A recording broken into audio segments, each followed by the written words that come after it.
ஒரு திருச்சபையில் ஒரு குடும்பம் இருந்தது. அந்த குடும்பத்தில் அண்ணன் தம்பிக்கு ஒரே சண்டை. அந்த அண்ணன் சொல்கிறாரு, நான் இதெல்லாம் விட்டுவே கொடுக்க மாட்டேங்க என் தம்பிக்கு. அவன் என்னை அப்படி பாடுபடுத்திட்டாங்க, அப்படி பேசிட்டாங்க, என் வாழ்க்கையில் மறக்கவே முடியாதுங்க. அதனால் நான் இதெல்லாம் விட்டே கொடுக்க மாட்டேன். சரி, இவர் தான் பெரியவர் இப்படி சொல்கிறாருன்னு தம்பியை கூப்பிட்டு பேசணும். அவர் அதுக்கு ஒரு படி மேலே, ஐயா நீங்கள் மட்டும் சொன்னீங்கன்னா நான் இப்பயே போய் என்ன பண்ணிடுவேன், எங்கள் அண்ணனை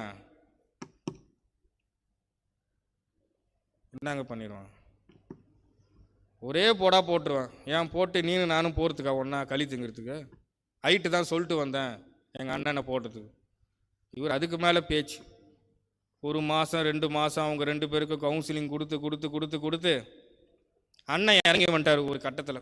சரி பரவாயில்லைங்க, என் கூட பிறந்த தம்பி தாங்க, சரி நான் இதெல்லாம் விட்டு கொடுத்துட்றாங்க, என்ன பண்ணுறதுங்க, இதுதான் எனக்கு சோர்ஸ்னு இருந்துச்சு, என்னுடைய எதிர்காலமே இதை நம்பி தான் இருந்துச்சு, சரி பரவாயில்லைங்க என் தம்பிக்காக நான் விட்டு கொடுத்துறேன்னு விட்டு கொடுத்துட்டாரு. அதுக்கப்புறம் ஒரு 6 மாதம் கழிச்சு அவருடைய குடும்பத்தின் வளர்ச்சி ஆசீர்வாதமாய் நான் பார்த்தேன். அவருடைய குடும்பத்தின் வளர்ச்சி எனக்கு கண் முன்னாடியே ஆசீர்வாதமாக இருந்தது. யாருக்கு அவர் விட்டு கொடுத்தாரோ அவரை காட்டிலும் தம்பியை காட்டிலும் அவருடைய வாழ்க்கை 2 மடங்கு 3 மடங்கு ஆசீர்வாதத்தை நான் கண்ணாக பார்த்தேன்.